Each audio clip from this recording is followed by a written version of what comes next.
DJP?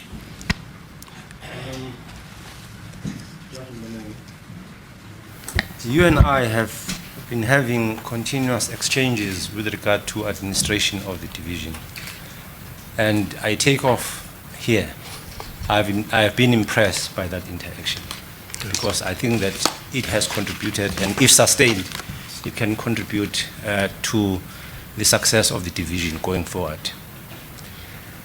However, you have, because of your situation, confined most of the time to Mthatha station. And I would like you to give us a glimpse of your interaction with colleagues, insofar as this might impact on the seniority, junior status, yes, as the case may be, relationships generally, and the success of the division, yes, in the final analysis. Yes.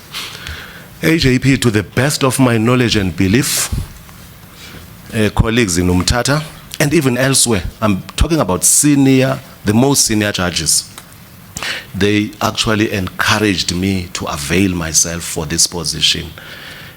In Mthatha, some senior judges approached me and encouraged me to do so.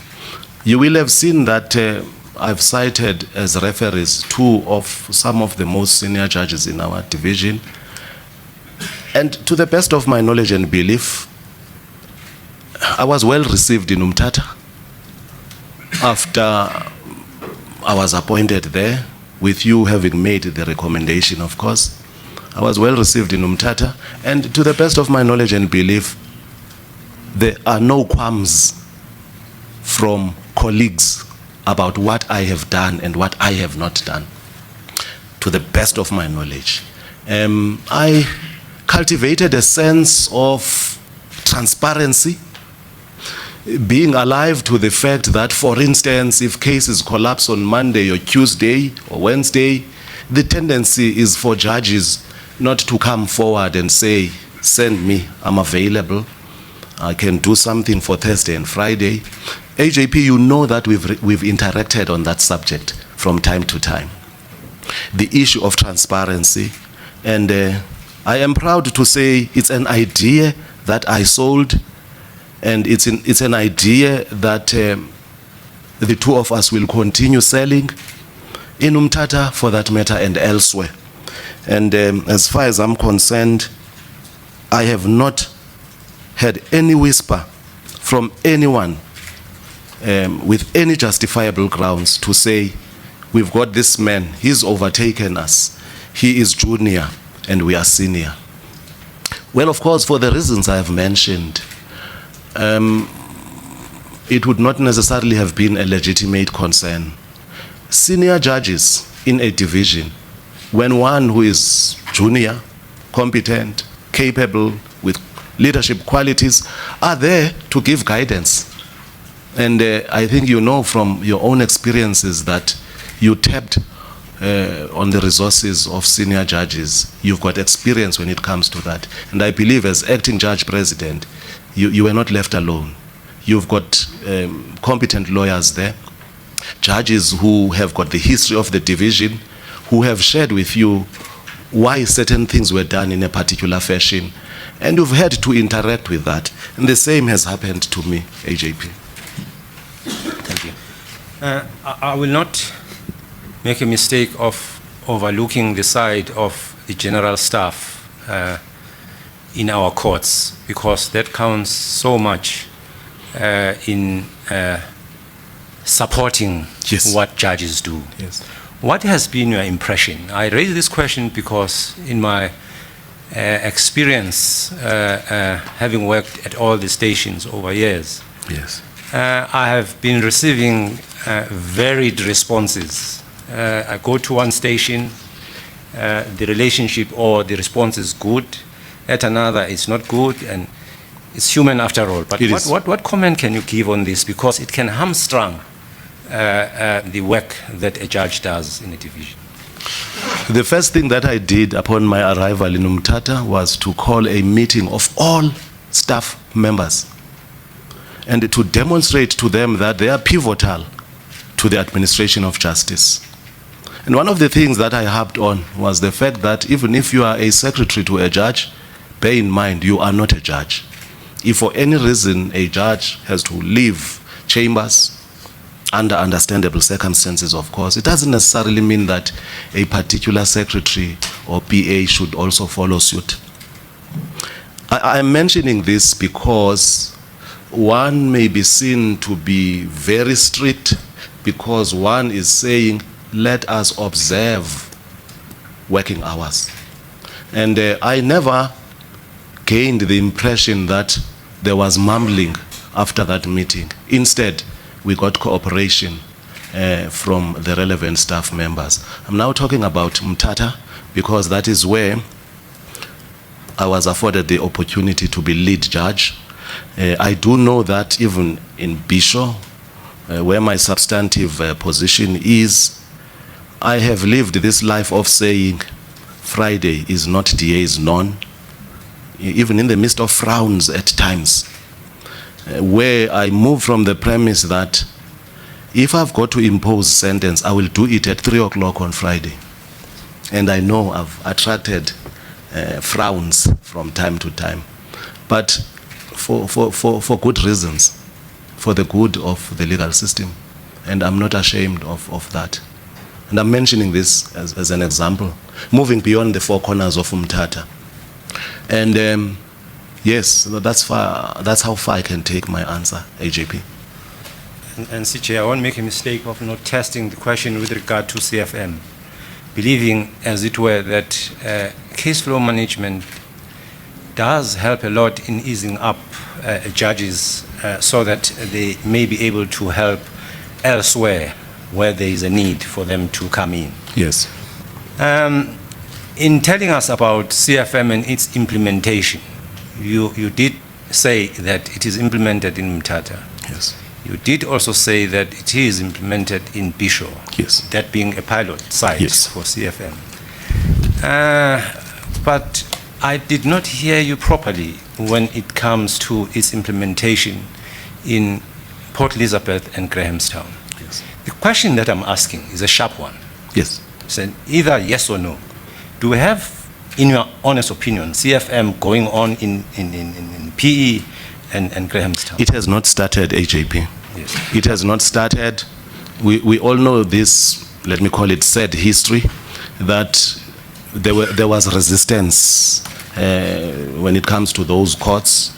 But we also know that when the fullness of time came, the idea was embraced, but it has not yet been implemented.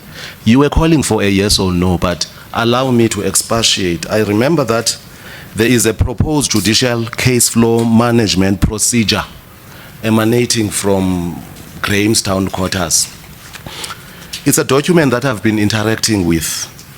It makes good reading until you get to paragraph 9 thereof, which says, without in any way limiting the discretion of the judge president, the prescribed judicial case management procedures shall apply to the following categories of cases.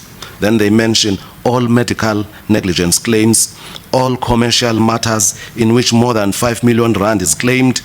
C, all claims against the road accident fund in which more than 500 million is claimed. I've been interacting with this particular paragraph because complexity is, in my view, a determinant. It's not about the values. A case may be a matter involving 5 million, but the issues may not be complex. And a matter may be novel, for instance, and it may require engagement at case flow management level. So just to sum up, the idea has been embraced. I don't want to say grudgingly. I've got to look at it from a positive perspective, but there is this proposal. You and I know that it has yet to be the subject of debate, but I believe case flow management falls to be introduced in all sister divisions in Mthatha. I'm sorry, in the Eastern Cape. It should vary. The way in which it is implemented should vary from case to case and type of litigation. For instance, the issue of value in the litigation becomes irrelevant when you talk about case flow management in application proceedings, for instance. My belief is that at the outset, a judge is allocated opposed motion court files for argument's sake. It is incumbent on that judge to call for the registrar to bring the files, the judge to go through the files, check what documents are missing, what heads of argument have not been filed, and so on and so forth, to avoid a situation where on the hearing date you get a situation where the matter gets to be postponed because somebody has raised non-joinder or some such other defense, leading to the matter not being disposed of. So the point I'm making is that case flow management seems to be limited to trial work, whereas you and I know that it's been applied when it comes to crime. I've seen it happen in Bisho with DJP Van Sale taking the lead therein in criminal cases, and the hour has come to spread it across even appeals for that matter. So the answer to your question is it has not been implemented. It has yet to be. The idea has been embraced, albeit that there are reservations based on what I've read, but I believe it's not something that's irresolvable. It should be resolved. Yes. The last question, Mr. J. What is your view with regard to the engagement of acting judges? Is it or not that they should be encouraged to go through the SARJ program, given that we are fast in the Eastern Cape running out of the pool of acting judges? Yes. Yes. What's your view on that? What plan do you have with regard to? I don't want to sound conventional, Yes. not even conservative. Earlier on, I alluded to something, which is that judges have this one advantage, including a JP or a DJP, having to sit in court, watch practitioners perform, read papers, the ability to glean that this is bench material can be gleaned from how they address court, how they write documents, legal documents, and so on. But SARJ is an indispensable tool for the development of judges. I do recall that I attended a course on aspirant judges in Cape Town some time ago. At that particular point, I had acted as a judge. I had reported judgments. But when I got there, I was edified. Yes. Thank you, Sir. Thank you, DJP. Premier.